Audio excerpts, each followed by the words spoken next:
Gold trusted gold buyers మీరు తాకట్టు పెట్టిన బంగారాన్ని విడిపించి ఈ రోజు ఉన్న మార్కెట్ ధరకు కొనబడును.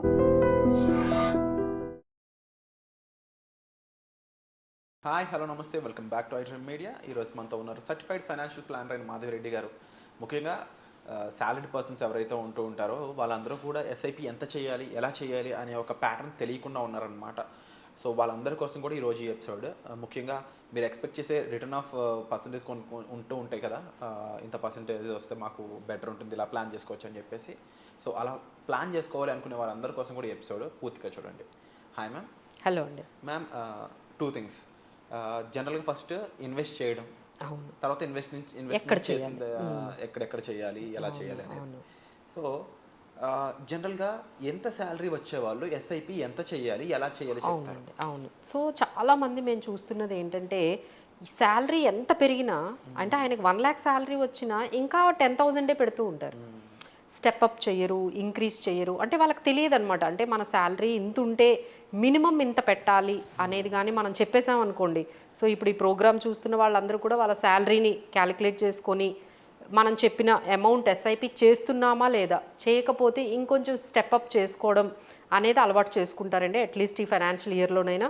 So will start with minimum ఒక 10,000 ఉన్నవాళ్ళు ఒక 500 అయినా చేయాలి. ఎస్ఐపి ఇప్పుడు స్టార్ట్స్ విత్ 500 ఆల్సో. సో ఈ 500 రూపాయలతో అయినా వాళ్ళు ఎస్ఐపి అనేది స్టార్ట్ చేయొచ్చు. ఒక పర్సన్కి 25,000 శాలరీ వచ్చిందనుకోండి, ఒక 1,250 నుంచి 2,500 వరకు, అంటే ఎంత, 25,000లో 10%. ఎవరెవరైతే 25,000 శాలరీ బ్రాకెట్లో ఉన్నారో వాళ్ళు 10% అయినా ఎస్ఐపి చెయ్యాలి, ఒక సేవింగ్ అనేది చేయాలనేది అలవాటు చేసుకోవాలండి. మీకు 50,000 కానీ మీకు శాలరీ ఉన్నట్లయితే దాదాపుగా 10,000 వరకు చేయాలి.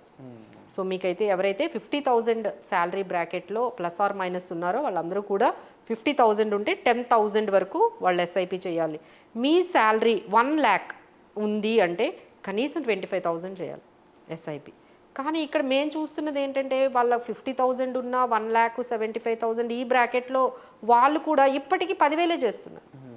So that they need to increase అనమాట. ఎవరైతే ఇప్పుడు ఈ ప్రోగ్రామ్ చూస్తున్నారో వాళ్ళందరూ కూడా వాళ్ళ శాలరీ కానీ 1 lakh ఉంటే మీరు 10-15,000 సరిపోదండి, ఒక 25,000 అయినా మీరు ఎస్ఐపి చేయడం అలవాటు చేసుకోండి. అలానే ఎవరికైతే మీకు ఒక 2 lakhs వరకు మీకు శాలరీ ఉంది అంటే వాళ్ళు కనీసం ఒక 60,000 అయినా ఎస్ఐపి చేయాల్సి ఉంటుంది. అంటే ఆల్మోస్ట్ 30% వరకు చేయండి. సో అలానే ఎవరికైతే 3 lakhs ఉందో వాళ్ళైతే ఆల్మోస్ట్ ఒక 1 lakh వరకు ఎస్ఐపి చేయొచ్చు. సో ఈ విధంగా ఇప్పుడు మనం చాలా బ్రేకప్ ఇచ్చాము డిఫరెంట్ శాలరీడ్ పర్సన్స్ కంటే. రైట్ ఫ్రమ్ 10,000 నుంచి మనం స్టార్ట్ చేస్తే 10,000కి మనం 500 చేయొచ్చు, 25,000కి 2,500, అలానే 50,000 శాలరీ ఉన్న వాళ్ళకు 10,000, 1 lakh శాలరీ ఉన్న వాళ్ళకి 25,000, అలానే 2 lakh శాలరీ ఉన్న వాళ్ళకైతే ఒక 60,000, 3 lakh శాలరీ ఉన్న వాళ్ళకైతే ఆల్మోస్ట్ 1 lakh. సో ఇలా మీరు ఎస్ఐపీస్ అనేవి ప్లాన్ చేసుకుంటే మీ గోల్స్కి అనేవి సరిపోతాయండి. అదర్వైజ్ ఇప్పుడు ఏం జరుగుతుందంటే, మీ శాలరీ పెరుగుతూ ఉంటే మీరు మీ లైఫ్ స్టైల్ని అప్గ్రేడ్ చేస్తున్నారు, మీ లైఫ్ స్టైల్ని పెంచేసుకుంటున్నారు. అంటే కొత్త ఈఎంఐలు, ఎందుకంటే మీకు పే చేసే కెపాసిటీ ఉంది కదా, వెళ్ళడము, ఒక ఫోన్ తెచ్చుకోవడము, లేకపోతే వెళ్ళడము, టీవీ తెచ్చుకోవడము, ఒక ఈఎంఐ యాడ్ చేస్తున్నారు. శాలరీ పెరగగానే ఈఎంఐ యాడ్ చేస్తున్నారు, లేదు అంటే ఒక కార్ లోన్ యాడ్ చేసుకోవడము.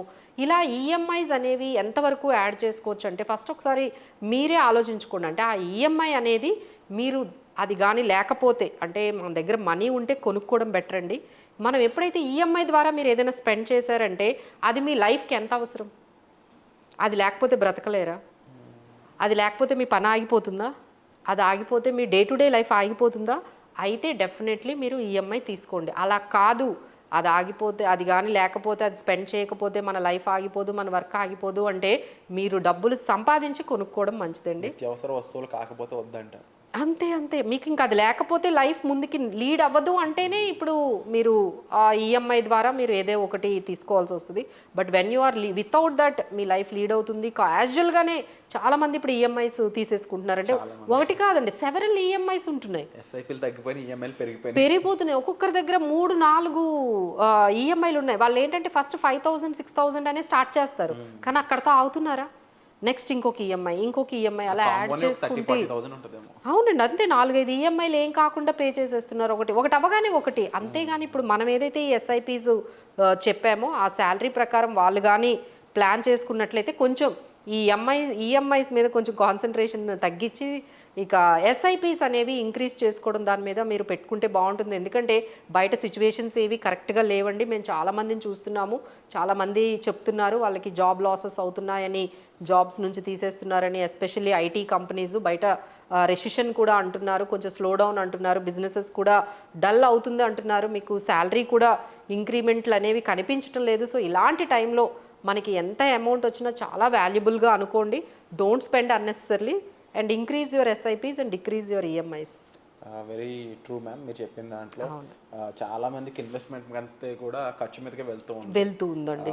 లైబిలిటీస్ అనేవి ఇన్ ఫ్యూచర్ డేంజరస్ గా మారే ఛాన్స్. అంటే వాళ్ళు ఏమనుకుంటున్నారంటే ఈ రోజు వస్తున్న ఇన్కమ్ అది ఫర్ ఎవర్ అనుకుంటున్నారు. But income can stop any time.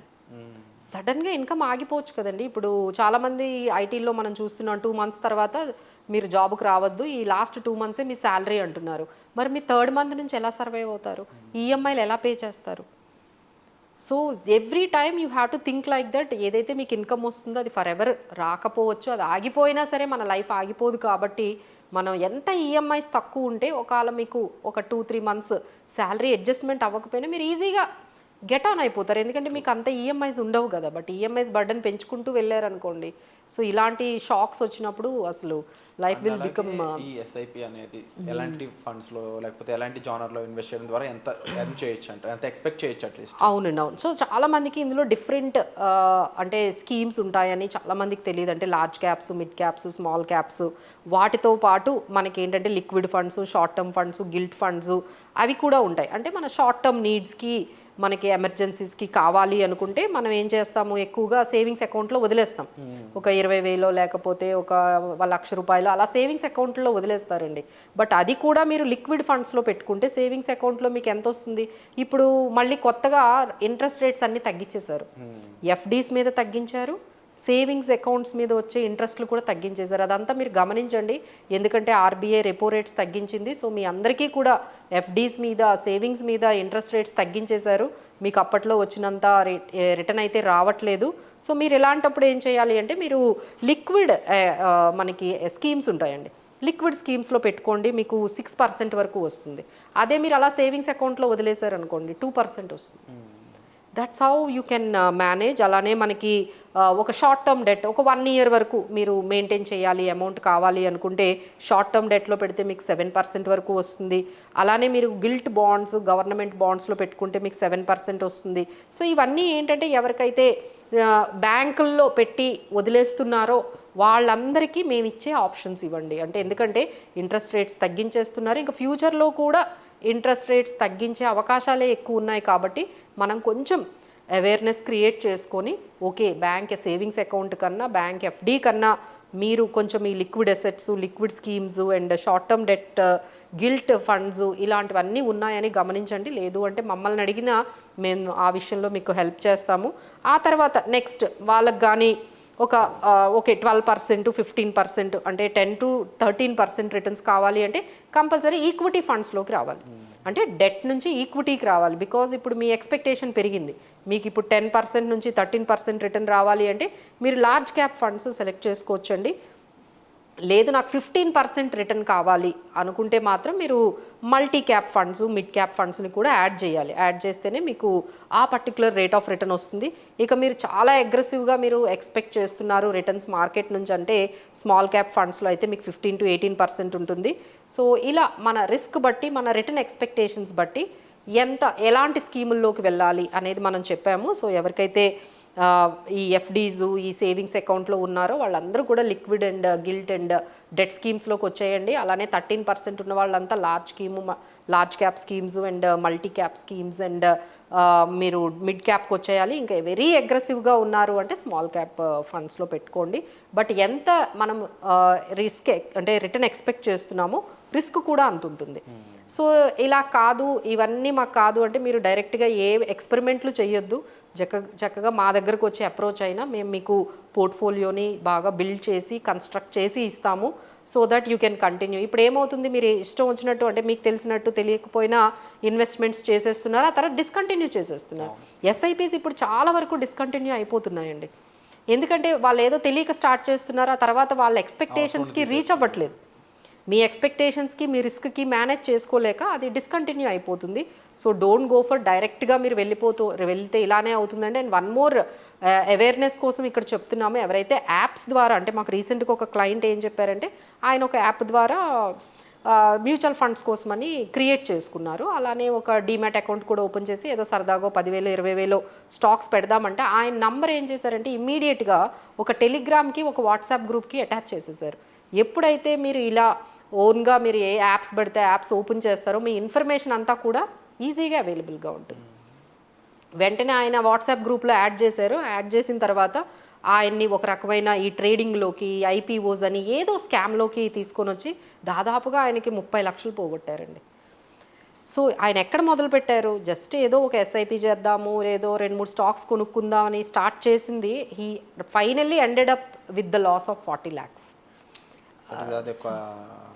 ఇంట్లో వాళ్ళకు కూడా చెప్పుకోలేని పరిస్థితి, ఎవరితో కూడా షేర్ చేసుకోలేని ఇలాంటి సిచ్యువేషన్స్లో చాలామంది ఉన్నారండి. సో అందుకనే మీరు డైరెక్ట్గా ఈ యాప్లు అవి క్రియేట్ చేసేసుకొని మీరు ఇలాంటి స్కామ్స్కి కొంచెం దూరంగా ఉండాలి అంటే మీకు పెద్ద డిఫరెన్స్ ఏమి ఉండదండి. రెగ్యులర్ అయినా సరే డైరెక్ట్ అయినా మీకు 0.5% 1% కోసం మీరు మొత్తం మీ వెల్త్నే మీరు రిస్క్లో పెట్టొద్దు. So go with an experts better. Very true ma'am. మన తప్పకుండా ఇక్కడ మన ఫైనాన్సెస్ అనేవి మన ఫ్యూచర్ అండి, మన సెక్యూరిటీ అవన్నీ కూడా. దాన్ని మనం ఎంత జాగ్రత్తగా చూసుకుంటాం అనే దాన్ని బట్టి అవి అంత మన జాగ్రత్తని చూసుకుంటూ ఉంటాయి. కాబట్టి ఈ టైంలో ఇన్వెస్ట్మెంట్ అని జాగ్రత్తగా చేయడం, దాని నుంచి రిటర్న్ వచ్చే విధంగా ఇన్వెస్ట్మెంట్ చేయాలనుకున్నప్పుడు మాత్రం తప్పకుండా ఓన్ డెసిషన్స్ కాకుండా ఎవరైతే అందులో ఎక్స్పర్టీస్ ఉందో వాళ్ళని మీట్ అవ్వడం అనేది మంచిది. సో దానికి తగ్గట్టు మాధవి రెడ్డి గారు మనకి ఎన్నో విషయాలు చెప్తా ఉన్నారు. పర్సనల్ అపాయింట్మెంట్స్ అనేవి ప్రొవైడ్ చేస్తున్నారు. సో మీరు డైరెక్ట్గా వెళ్ళి కూడా మీట్ అవ్వచ్చు. ఫీజులు ఎక్కువ ఉంటాయనో లేకపోతే ఇంకోటి ఇలాంటి ఒక రాంగ్ ఇన్ఫర్మేషన్ మైండ్లో పెట్టుకోవద్దు. Give a simple call. ముందు ఒకసారి కాల్ చేసి మాట్లాడండి. దాన్ని బట్టి మీకు మిగిలినంతా కూడా కేక్ ఒకలా అయిపోతుంది. సో వచ్చే ఎపిసోడ్లో మళ్ళీ కలుద్దాం. Thank you so much.